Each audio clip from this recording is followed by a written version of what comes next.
저는 이제 이번에 방화 범죄를 좀 분석을 해보고자 하는 건데 법률에서 보통 대부분 고의성이 없으면 처벌하지 않는 범죄들이 많아요, 형법상에. 그런데 유일하게 실수로 불을 저질러도 처벌하는 것이 방화예요. 굉장히 치명적인 피해이기 때문에 그만큼 조심하자라는 의미로 실화도 처벌하는 것이 이제 방화 범죄입니다. 또 지금이 그런 계절이죠. 계절이죠. 그리고 계절상 산불이 나면 걷잡을 수 없죠. 지금 뭐 이 건조한 시기에. 그래서 저는 이제 이번에 숲사랑 홍보관이 있어요. 네.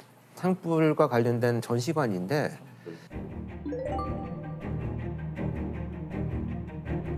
와, 여기는 숲의 사계절. 소리도 난다. 숲과 국의 효과. 아, 되게 낭만적이다. 강원도에 낭만이 있는 것 같다. 아, 낙산사 화재 장면인가 본데요. 보는 것만으로도 가슴이 타들어가는 느낌이네요.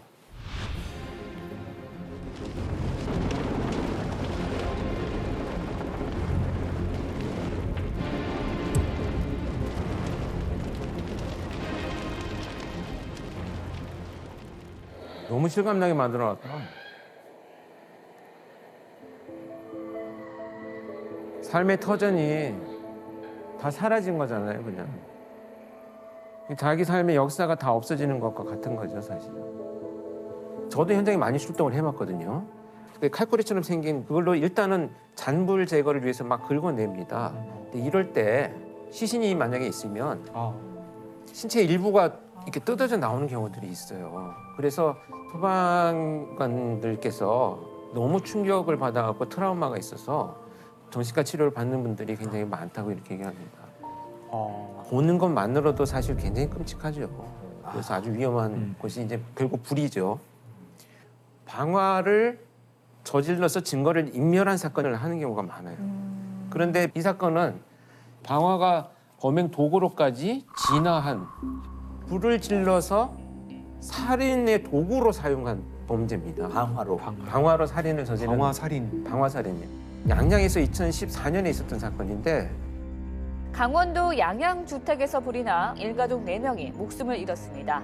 이웃집 여자가 돈 때문에 저지른 범행인 것으로 드러났습니다.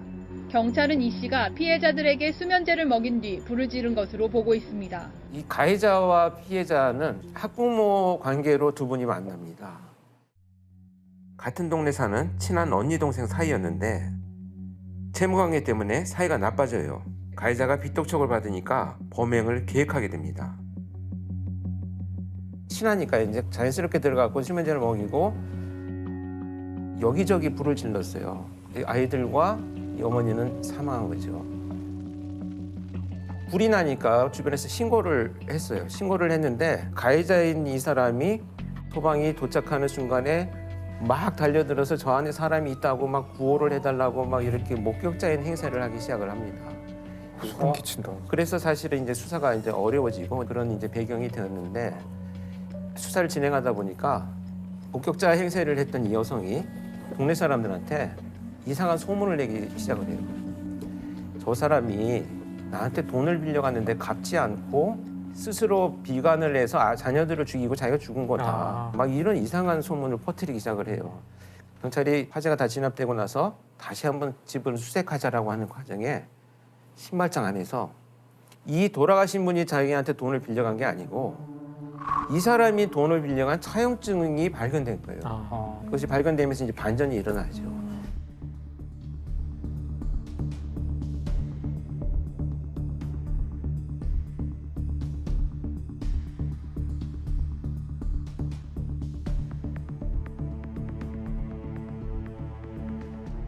현장에서 그 방화로 의심되는 흔적들이 많았다고요. 특히 화재 현장에 가면 우리가 가장 먼저 화재 감식을 할 때 하는 것이 일단 바닥을 다 드러냅니다. 그래서 발굴을 한다 그러는데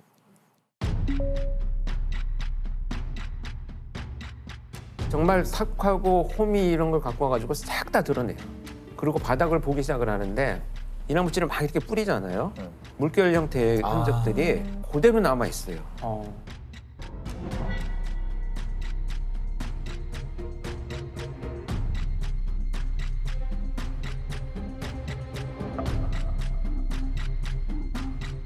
이 현장에서는 몇 군데의 발화원이 있었어요.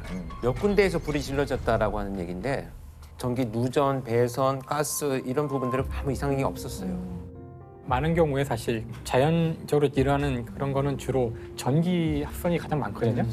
전기 합선으로 이제 불이 일어났을 땐 단락흔이라고 하더라고요. 단락흔. 단락흔이란 거는 이제 합성 같은 걸로 아주 높은 온도의 그 발화가 시작된 거예요. 네. 보통 2, 3,000도 가까운 온도가 된대요. 굴이 녹는 점이 1,000도거든요.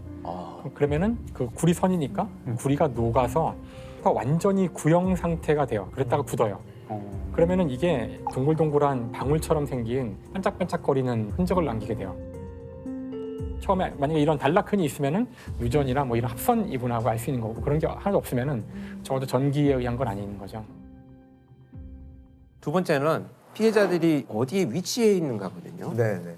대부분 장구적인 노력을 할 때 보면 뭐 어디로 가겠습니까? 뭐 욕실이나 물이 있는 곳으로 가죠. 네. 싱크대, 욕실, 창문 이런 데서 발견이 되는 것이 정상적인 과정인데 그냥 바닥에 흩어져서 사망해 있었기 때문에 피해자들의 호흡기를 검사를 해봤더니 전부 검정매가 다 묻어서 나왔어요. 그러니까 호흡을 하고 있었다는 건데 이렇게 숨을 쉬고 있으면서도 불구하고 자구적인 노력을 못했다면 약물이나 기타 뭐 여러 가지 범죄 피해를 이미 당했을 가능성이 있으니까 부검시에 약물 검사를 훨씬 더 많이 의뢰를 하죠. 지금 이 사건에 있어서는 다량의 수면제들이 발견이 됐기 때문에 계획적인 범죄다 이런 판단을 할 수 있는 단서가 돼 있는 거죠. 가해자는 이 사건 전에도 방화를 저질렀죠. 네, 그렇습니다. 이게 사실 이제 수사에서 더 밝혀진 것이 이 사건이 나기 3일 전에 자기하고 살고 있는 내연남을 방화 살인을 시도한 흔적이 또 발견됐어요. 지난달 강원도 양양에서 방화로 일가족 4명을 숨지게 한 40대 여성이 같은 수법으로 자신의 내연남도 살해하려 한 것으로 드러났습니다.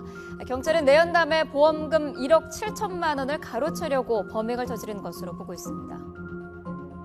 근데 이 불을 이용했다라고 하는 것은 네. 어떤 그 심리적인 성향과 아주 깊은 관련이 있다고 봐요. 그래서 가해자 같은 경우에도 방화로 평상시에 스트레스를 풀어왔던 것으로 보여져요. 네네. 지금 5년간 1년에 한두 번 정도는 자기가 화상을 입은 흔적들도 나타나고 있거든요. 이건 불을 지르다가 자기가 화상을 입은 흔적이다 이렇게 볼 수가 있는데 아마 이런 사람들은 그 빛들 이런 것들로 인해서 궁지에 처해 있는데 이걸 해소하는 방법 중에 하나가 방화가 선택되었다 이렇게 보여집니다. 결국 이제 자신한테 친숙한 이 방화라는 방식을 범행 도구로 사용한 것이고요.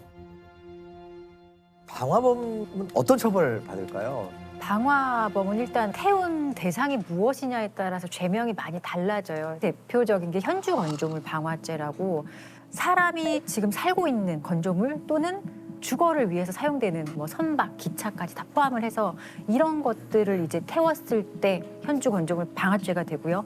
사람을 상해하게 이르거나 또는 사망하게 되는 결과까지 나오게 된다면 네. 이것도 일반 살인죄보다 법정형 자체가 더 높아요. 네, 사형 무기징역 또는 7년 이상의 징역이기 때문에 상당히 높게 처벌하고 있어요. 이미 형법으로도. 네. 결국 양형은 어떻게 받았나요? 그래서 결국은 이제 사형이 구형이 되고 무기징역으로 선고가 났죠. 그래서 그만큼 위험성이 있고 계획적인 범죄다는 것을 법정에서도 인정한 사건이 되겠습니다. 양양 일가족 방화 사건이 방화가 범행 도구로 진화한 이런 형태라면 서울 서남부 연쇄살인 사건으로 알려져 있는 정남규 사건인데 방화가 네네. 성범죄와 살인으로 진화하는 경우.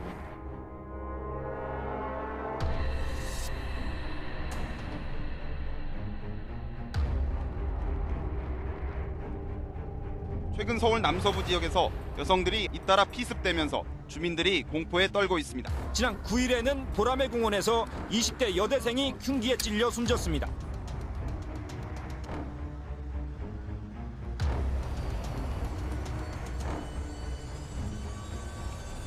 노상에서 하던 범죄가 어느 정도의 휴지기를 거치고 나서 다시 나타났을 때는 훨씬 더 진화해서 침입과 방화가 함께 벌어지는.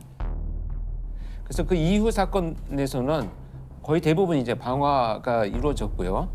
서울 봉천동 주택에서 불이 났습니다. 범인은 둔기를 휘두른 뒤 불을 지른 것으로 추정하고 있습니다. 남매 3명이 주택 화재로 숨졌습니다. 경찰은 방화 가능성에 무게를 두고 범인은 자매의 머리 부분만 집중적으로 폭행한 뒤 불을 지르고 달아났습니다.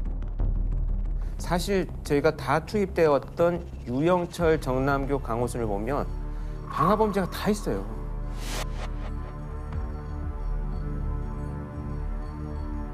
사실 유영철도 쓰레기 더미, 뭐 자동차 상당히 많은 곳에 불을 질렀다라고 하는데 강호순도 자신의 처와 작물을 불을 질러서 살해한 이런 사건이 이제 밝혀졌었죠. 어쨌든 연쇄살인범한테 공통적으로 나타나는 특징이다 이렇게 나타나고 있습니다.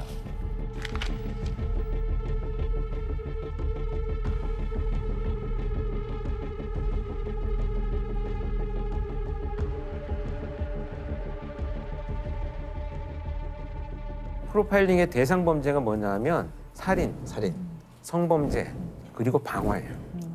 방화가 거기 들어. 방화가 그러니까 세 개의 사건은 하나의 카테고리 안에 들어있다고 보시면 돼요. 대표적인 특징은 뭐냐면 자극이 사소하게 시작을 해서 멈추어 있지 않다는 거예요. 계속 발전하고 더 큰 자극을 원하기 때문에 그 정도 선에서 절대 머무르지 않아요. 그러니까 방화 범죄도 처음에는 쓰레기 더미에 몰래 불을 지르고 막 사람들이 뛰쳐나오면 막 즐거워하던 이런 감정에서 이제는 사람들이 불타는 것도 보고 싶은데 더 큰 쾌감을 얻기 위해서 점차 규모가 커지고 잔혹해지는 경향성이 반드시 존재합니다.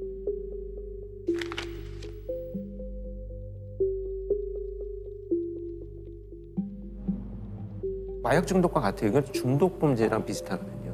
작게 시작한 약물이 점차 내성이 생기면서 약물이 양이 늘어나고 횟수가 늘어나는 것처럼 똑같아요. 이 세 가지 범죄는.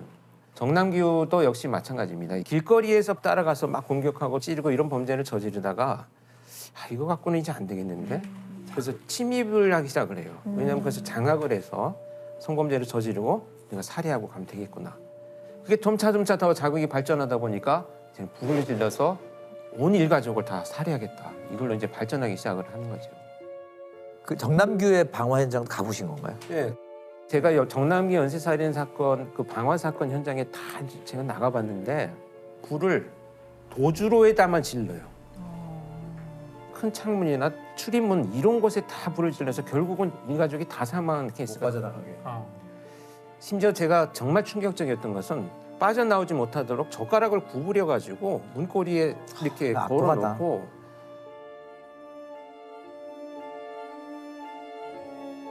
방범 창살이 있잖아요. 그 반지하 같은 곳인데 피해를 입은 곳이 거기에 손잡이를 잡고 이렇게 들여다보는 흔적이 있는 거예요. 그래서 제가 그 방범 창살이 먼지가 가득한데 두 줄의 손잡이가 딱 있는 거예요. 물론 장갑 자국이긴 했지만 그래서 이걸 정말 불을 질러놓고 그 안에서 피해자가 고통스럽게 그 죽어가는 모습을 얼마나 이놈이 바라봤겠느냐라는 생각을 할 때는 막 그 끓어오르는 분노가 참을 수가 없을 정도였죠. 그래서 프로파일링 보고서를 결국 만들어서 수사팀에 브리핑을 했는데 범인의 족적이 장은박으로 이어지고 또 여성과 아동이 있는 방만 집중됐다라는 것에서 이 소심한 공격성을 지닌 자라고 분석을 했고요. 평상시에 자기 의사표현이 미숙하고 자아 정체성이나 자기 효능감이 굉장히 떨어져 있고 이런 사람일수록 자기가 지배하는 상황이 됐을 때 공격성을 훨씬 드러내면서 오랫동안 피해자를 공격할 수 있다. 그런 점에 착안을 해서 탐문을 할 때도 실제 범죄자는 반대적 성향을 갖고 있을 것이다라는 것을 수사팀에 제안을 했었었죠.